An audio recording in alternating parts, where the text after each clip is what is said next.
want to go ahead and talk about my most anticipated movies of 2023. I want to hear about your most anticipated movies after I talk about my own, chat. And these are in no particular order. You know, I just picked 10 or so films and I'm really excited to see, chat. And some of these are coming out very, very soon, you know, in the first couple months of the new year. And I know this has been on a lot of people's list, chat. Believe me, I'm not the first one to talk about this film and express my excitement over it, chat. But one of the most anticipated movies that I'm looking forward to in 2023 is Megan, chat, the girl that's popping and locking, chat, where you have this robot, this artificial intelligence that is put into this creepy tween robotic body and is made to be a friend with a lonely girl who's, you know, I think she lost her parents or something, chat. And, you know, this robot girl imprints on this little girl, and she's like, if anything happens to you, I will pop and lock and fuck people up. And based on the trailers that we've seen, chat, she seems to be doing just that. And now Megan is a movie star. Megan, she has the movie star sensibilities, chat. There's something about it. I just love it. I mean, both of those, you know, they released several trailers and teaser trailers, but that first one, that was like a thing. People were going, what the hell is this? It looks so weird, so funny, so campy, so creepy, so scary. It had everything, chat. And just like the way, I remember that when that trailer started, I was like, ooh, she's just, again, it's like Uncanny Valley. She's kind of realistic, but not realistic. She has those dead eyes. It's just great. It's a really fun little design they're playing with. But then they have her like just doing weird shit, like that galloping like a horse or like a dog on the ground, chasing after that bully kid. And you have the scene where she's literally dancing, popping and locking, just slaughtering people in that hallway, blasting old women with, you know, pressurized hoses. This is like, all right. This looks like a lot of fun, chat. And, you know, I love a good horror film. I love a good sci-fi thriller. I'm hoping for the best for this, chat. It's, you know, I believe this is coming from Blumhouse. You know, Blumhouse, again, it's hit and miss, chat. They produce stuff like Get Out, and they also produce shit like Truth or Dare. So you don't know. I'm hoping for something fun. And this looks like a really, really fun movie, chat. So hoping for the best for this one. After Megan, oh, chat, continuing on with that genre stuff I love so much, we got to talk about Cocaine Bear, inspired by real-life events, chat. But for those that don't know, the film, it's going to be focusing on a bear that ingests an entire duffel bag of cocaine and just goes on a rampage, chat, in this small Georgia town, murdering the locals, murdering tourists, chat. These people just trying to survive. Now, I'm a fan of killer animal movies and creature features, chat. You know, things like Jaws and the Ghost in the Darkness and Cujo and The Edge. And yeah, the fact that it's going to be like a horror comedy, I think that's great. They got a fucking all-star cast of people in there. I'm really looking forward to this film. Just something about, like, like when you say it, it sounds ridiculous. I'm like, come on. But after seeing the trailer, I was like, okay, all right. I got really, really into it, chat. And the fact that it's directed by Elizabeth Banks, who you just wouldn't expect to direct something like this. That's like, oh, wow, because I think she's probably best known for directing the Pitch Perfect movies, which at least the one I think I saw, thought it was okay. I think I've seen some clips of the other ones. Maybe I have seen them. I don't remember. I'm glad she's doing something different. This looks like a good time. I like when directors kind of like, I'm going to do a different genre. She's making a comedy horror film. Let's go. They had a very good first impression. People were going crazy about the trailer. I was going crazy about it. I'm really liking this, chat. It looks like a lot of fun. And I think this comes out pretty soon, like either in February or March, chat. So we're getting Cocaine Bear very early next year. And speaking of creature features, chat, this one came out of nowhere. And thank you guys for making me aware of it. But we also have Adam Driver's 65. And I remember you guys seeing the trailer. You told me, all right, Chris, don't look anything up about this movie. Here's the link. Just go in blind. And the whole concept is you have Adam Driver, who is this this astronaut, this space explorer, who is taking these colonists from one planet to the other, crash lands on this planet, chat, and it's revealed in the trailer that they crash landed on Earth 65 million years ago, where it's filled with dinosaurs. And I'm like, whoa. And one, you don't even know. You think it's like, oh, it's alien creatures. I'm like, oh, that's kind of cool. It's like, oh, yeah, the Adam Driver fighting against, alien monsters on a primordial world. But then it's revealed like, oh, shit. No. Actually, humanity, we're native to this planet. We came, again, they're playing, fast and loose with, the chronology and, when humans, showed up on the planet Earth and stuff. But I just love this concept. And the thing is, this is a concept that has been explored and used as a setting in multiple science fiction films. I mean, from the 50s and 60s into the 70s, chat. So it's not doing anything new, but I haven't seen this concept in a very long time. And to see with the budget and the fact that it has the talent behind it, Chad, it's from the writers of A Quiet Place, and they're also directing the movie. I'm like, all right, those guys fucking know creature features, chat. And have Adam Driver trying to pick this little girl, trying to survive against Tyrannosaurus Rexes and Velociraptors, shit, and God knows what else out there. I'm like, this looks fun. This looks like a goddamn good time. This is coming out in March, chat. So again, in the first, in the very early months, of 2023. So cannot wait for 65. This one, I feel like a lot of people don't know about this movie, but I'm looking forward to it, and that's Renfield. So for those that don't know, the original, Dracula, Chad, for people that are most familiar with, like the Bela Lugosi Dracula from 1931. You had that one character, Renfield, who was that person who was organizing Dracula's move from Transylvania to England, chat. He was that guy and ends up being the familiar to Dracula. So this movie is focusing on that character played by Nicholas Hoult, and the person who's going to be playing Dracula in the movie, chat, is Nicolas Cage, and they're kind of, it's going to be a horror comedy, chat. I think Nicholas Hoult has been having a great last few years. These wonderful supporting performances, and like Mad Max Fury Road, and The Favorite, and most recently in The Menu, he was so goddamn good in it, chat. But now he's going to be the familiar to a vampiric Nicolas Cage. Well, what was the last time Nicolas Cage was a vampire? What, Vampire's Kiss? So can't wait for this. There's no trailers out for it right now, no teasers. There's some images, some press images out online. You can see some behind-the-scenes stuff. I think it's gonna. I hope it's gonna be a good time. I want to get a trailer first, obviously, and kind of get like a sense of what the tone of the movie's gonna be. But this looks great. Really liking what they're doing so far with this. And then, chat, this kind of was like, oh, this is a nice little surprise when we saw the trailer a few months ago. I'm looking forward to this movie, but hey, Dungeons & Dragons is coming back. D&D, chat, Dungeons & Dragons: Honor Among Thieves. I mean, Dungeons & Dragons has always been popular and very cool. It's, it's proliferated, I feel like, in the last 20 or so years, chat. We're seeing it in, video games and in huge TV shows like, Stranger Things. And now they're giving the, the tabletop game another chance with another theatrical film. Obviously, we don't want to talk about the 2000s film. And it's funny. It's funny as hell. And it's direct-to-VOD sequels, of course. But I don't know. This movie looks like it's being made with a lot of love and passion. It looks like they're respecting the tabletop game. Like, I'm just noticing things. Now, I probably know a little bit more than most people about D&D, like the average person who has no experience with it. But I'm like, I'm noticing things that, okay, little details. Like, they have the amorphous, jellied cube things from the game. They have like different types of dragons in there, and they're spewing. I was like, okay, I see what you're doing here. I think it looks fun, and because of other things that have kind of popularized Dungeons & Dragons and kind of offered to the mainstream, like Critical, like Legend of Vox Machina. I think that people are kind of opening up to more D&D content, even though it's been a part of our culture for what, 40, 50 years at this point, if not longer. And so, yeah, to see that they're giving this another shot, it looks like a fun time. Nice, action, adventure, fantasy, comedy film, chat.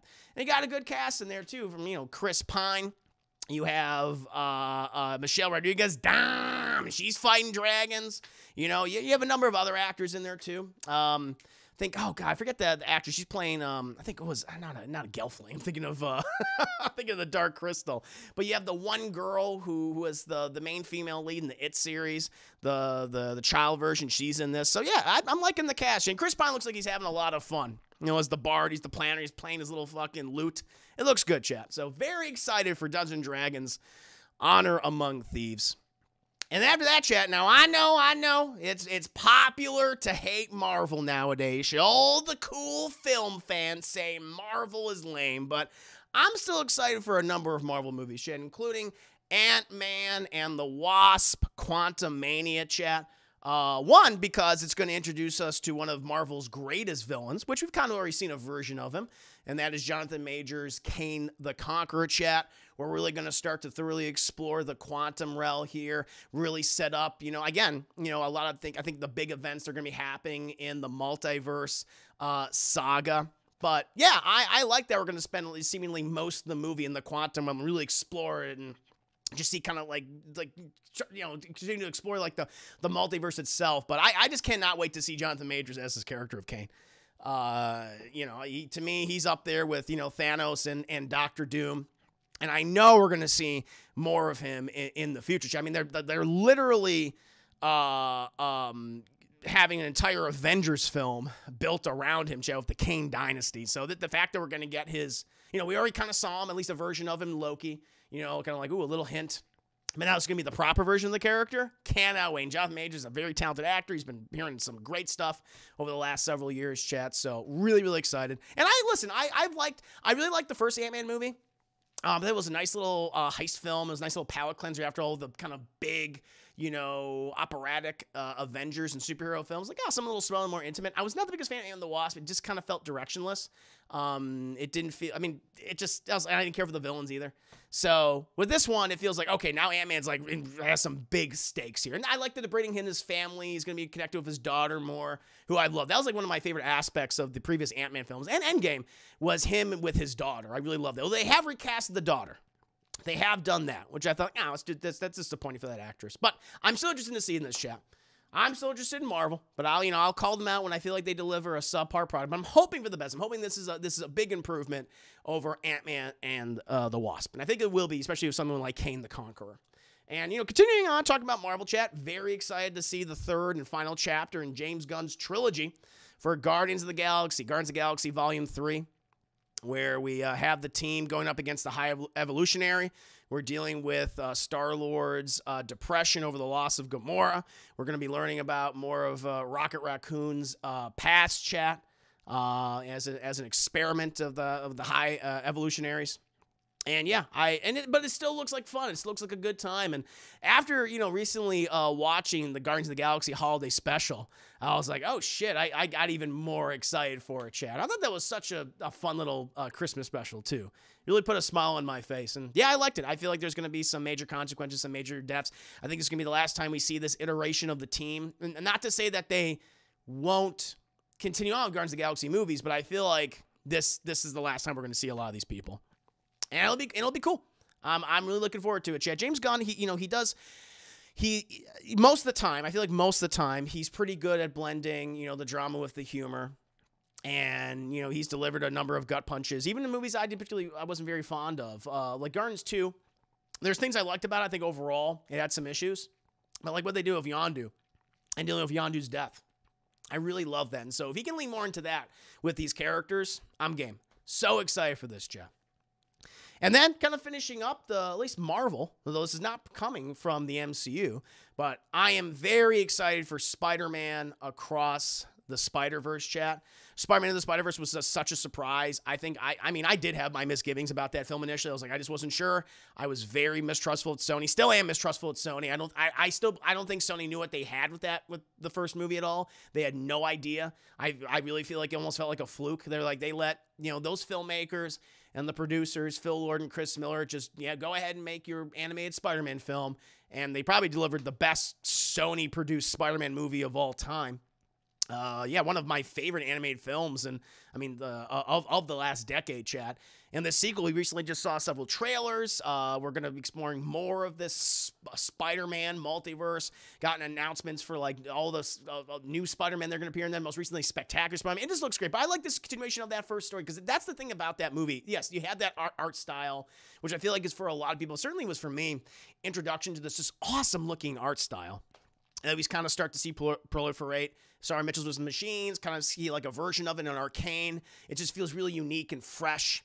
But yeah, just that story that they told in that first movie, the origin of Miles Morales. We got an origin movie, but it didn't feel just like, repetitive or boring or dull. It was just so, I don't know, it was whimsical. It was exciting. It was dramatic. It was sad. I loved it. And I loved all these iterations of Spider-Man, from Miles to Peter B. Parker to Gwen Stacy. I thought it was awesome to see that again, and to continue to explore the relationship between Miles and Gwen, and see the return of Peter B. Parker and his daughter, Mayday Parker. And we're going to see Spider-Man 2099 voiced by Oscar Isaacs, and we're going to have the Spot as the villain. I was like, oh, everything about this has me so excited. It's the only standalone Sony Spider-Man project I'm looking forward to. So can't wait for this one. And moving on from Spider-Man Across the Spider-Verse, hey, now even though a lot of people say I hate DC, that's not true. I am a big fan of the Shazam films, or at least the first one, and I cannot wait for Shazam: Fear of the Gods. I love that. Like, the thing about that first movie, it's not without its flaws.